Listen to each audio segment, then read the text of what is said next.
Makikitulog lang po kami. Uy.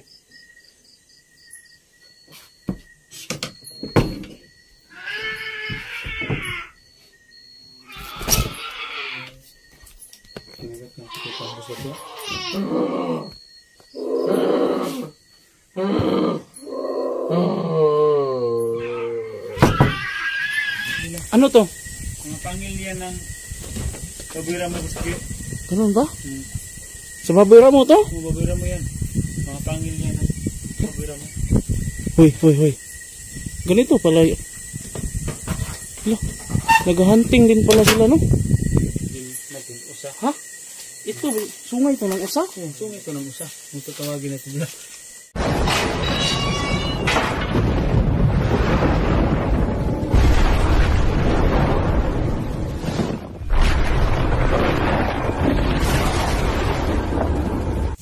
So yun mga ka-explore, no?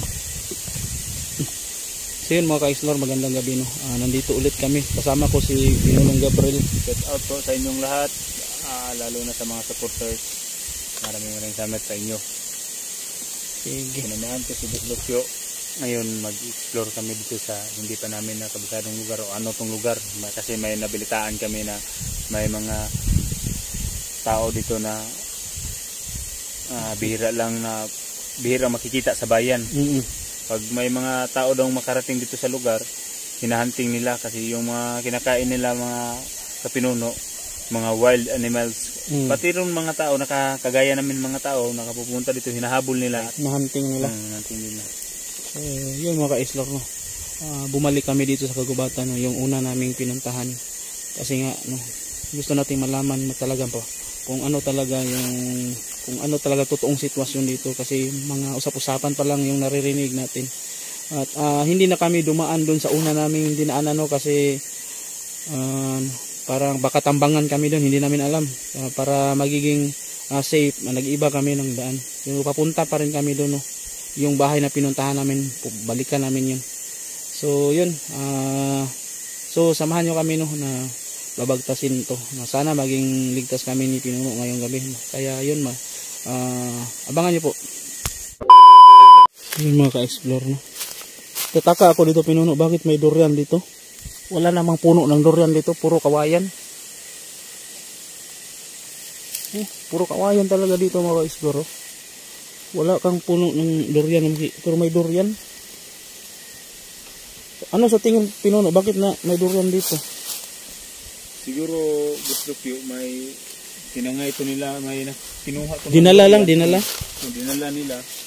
Pero hindi nila nakain kasi. Pero sa tingin ko dito gusto ko yung mga durian ay hilaw pa. Hilaw, no? Hindi pa ito makakain. Kaya may maliit pang durian, oh. Tingnan. Pero hindi siya malapit na bahay lang ito kasi may mga punong durian man. Hindi siya mabango, parang hindi siya hinog. Parang kung sa Bisaya pa, ahat pa yan. Hindi siya hinog. Pero sarap. Saan kaya? Yan itong hinog na. Wala talagang puno ng durian dito. Walang puno ng durian sa itaas. Puro kawayan, pero may durian sa ibaba. Okay. Yan. Ha? Parang durian yan. Ay, may durian dito. Ay, pero pag may bunga yan, walang bunga. Pag mahulog ang bunga niyan doon sa ibaba. Bakit nandito sa itaas? Pero nandiyan, no? Sa itaas naman, yung atong uy, la. May bahay na. Bahay na. Pero hindi yan yung bahay na ano, yung pinuntahan natin. Ibang bahay yan. Oo. Ang dami palang bahay dito, no? Pinuntahan natin kanina, hindi yan. Oh, hindi yan. Yung bahay na yan. Kasi kanina yung nakikita natin. Tingnan yung mga kapinuno. Malaking bahay na naman ang nakikita namin. Ayun, no? Dandahan na naman yung papasukin. Sa likuran ba? Tingnan mo rin, ha? Mag-iingat din kami kasi hindi namin alam kung ano ang naman sa loob ng bahay. Dapat alerto lang tayo, Pinuno. Natin alam, baka may tumambang sa atin dito sa mga gilid-gilid ba? Biglang sumulpot. Ang ano pala ng bangin na ito. Pag nahulog tayo dito, dili. Bustugyo, kung mahulog tayo dyan, Nako, siguro balik-balik tayo pag iwan ko, hindi tayo makauwi ng buhay pag nahulog tayo dyan. pero sana mag-iingat tayo Bustugyo kasi may mga pamilya tayo Tama. sa pag-uwi natin. Yung mga kaislo, yung bahay. Oh. Ha? Parang may nakita akong tao sa loob. Talaga? May tao? May tao sa loob. Ano yung May tao ba? Mga isusum. Parang may nakita akong tao. Meron ba? Magalaw-galaw sa loob. Sige, alerto lang, alerto. Wag tayong pumasok, ano.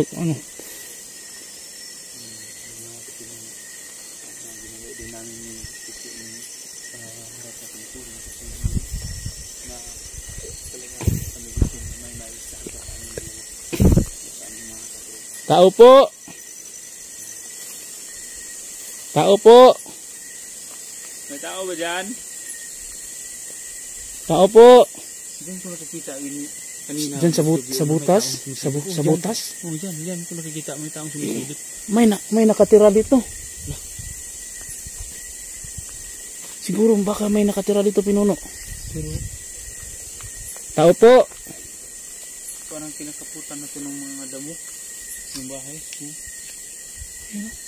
Meron talagang tao dito nakatira. Tao po. Totoo pala yun. Bustugyo na ang nakatira dito yung mga Hunter. Oh, kasi may sungay naman na yan ng usa.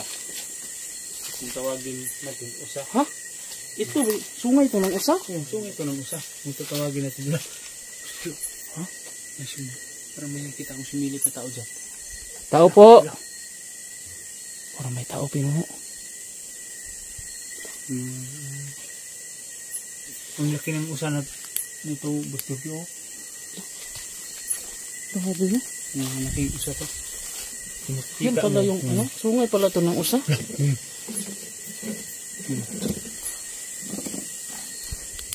Ang may kasabihan na to Bustugyo. Ano? Pag makikita mo daw to na ang ganitong sungay niya, pag bilangin mo kung ilang sanga na yung sungay niya, yun ang taon.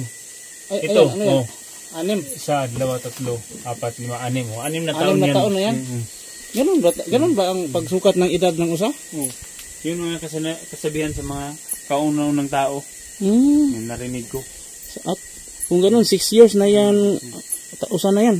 Kung 6 years Bustugyo, dito sa hawakan na yan ang kalaki. Ang tindig niya. Tindig niya. Ang laki na, no?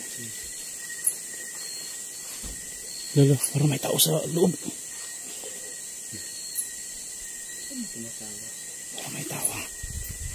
Ayun, Pinuno, mayroon ano ng itak.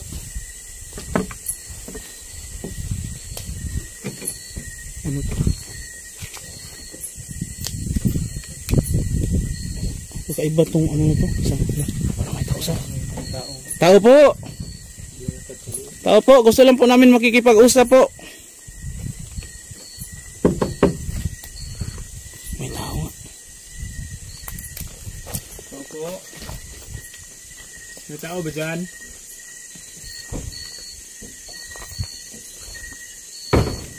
Hoy. Tao po. Magandang gabi po. Pinuno, wag muna tayong papasok, Pinuno. Baka bigla tayong anuhin dyan, itakin dyan.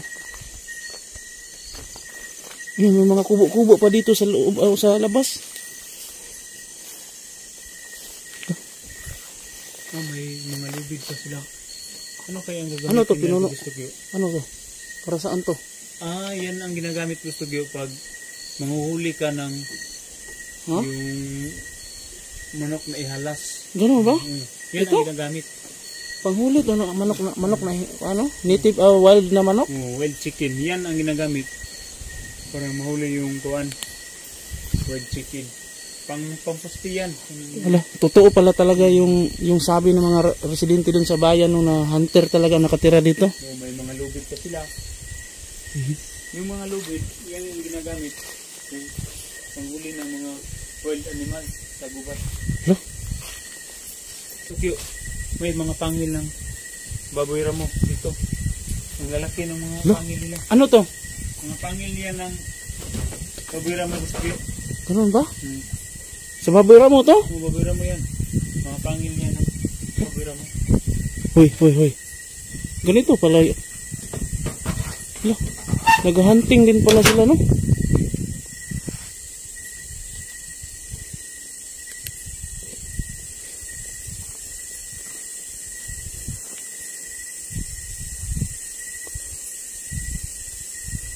Ganito, Gabriel, subukan natin pasukin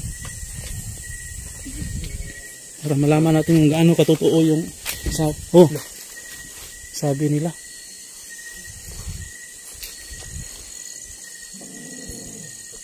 Wala, may boses. May boses. Ang taong nakatira dito, mga taong naghihuli ng mga wild animals o mga taong yung kinakain nila ang mga hayop sa gubat. Kaya ngayon, susubukan na namin pasukin ng gusto ko ang loob ng bahay kung ano talaga ang definition.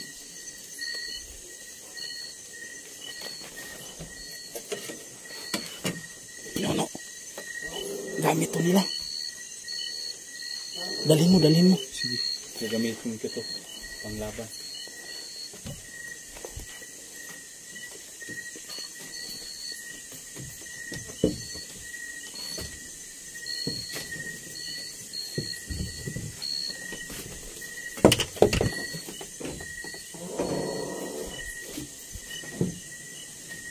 Apo.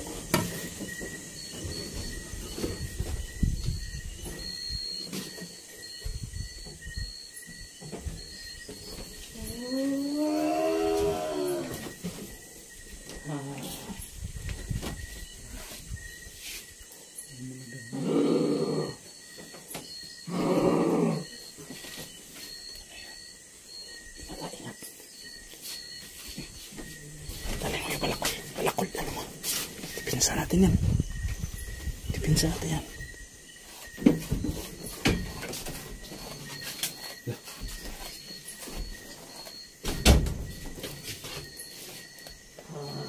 Ayan, meron pang ano.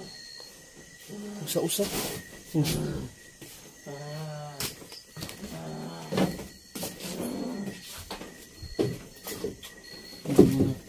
Gagamitan sila dito sa loob.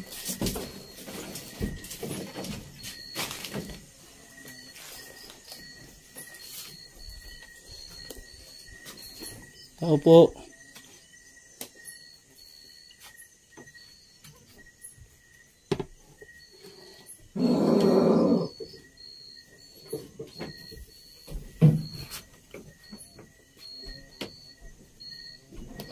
Ingat, alerto.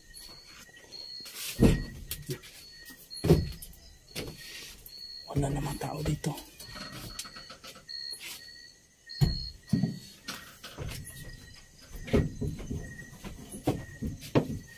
Uy. Walang tao.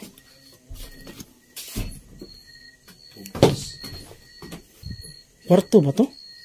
Subukan natin yung pasukin. Makikitulog lang po kami. Uy.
Bigla naman sumura.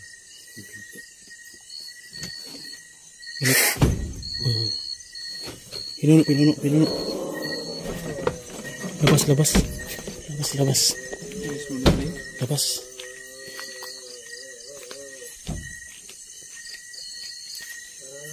Ganito. Lala. Lubas ang spot ko. Hindi na lang natin to ipilit. At least confirm natin na merong tao talaga dito. Mas mabuti siguro balikan natin to, isama natin si Sarge. Ano sa tingin mo? Ha? Mas mabuti kung magsasama-sama tayong tatlo. Sige. Hindi natin ipilit to. Tara. Oh, violent na parang lalala. Tara. Balik tayo sa daan natin.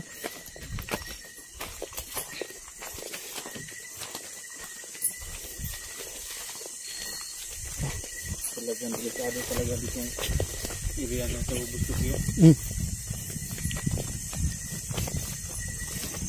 Mga ka-explore. Ayan. Babalikan na lang namin, no. Isama namin si Sarge dito kasi baka mapahamak lang tayo dito, no, kung pipilitin natin kasi meron talagang tao. Meron talaga. Ang lakas po ng kalabog. So yun. Sige, tara.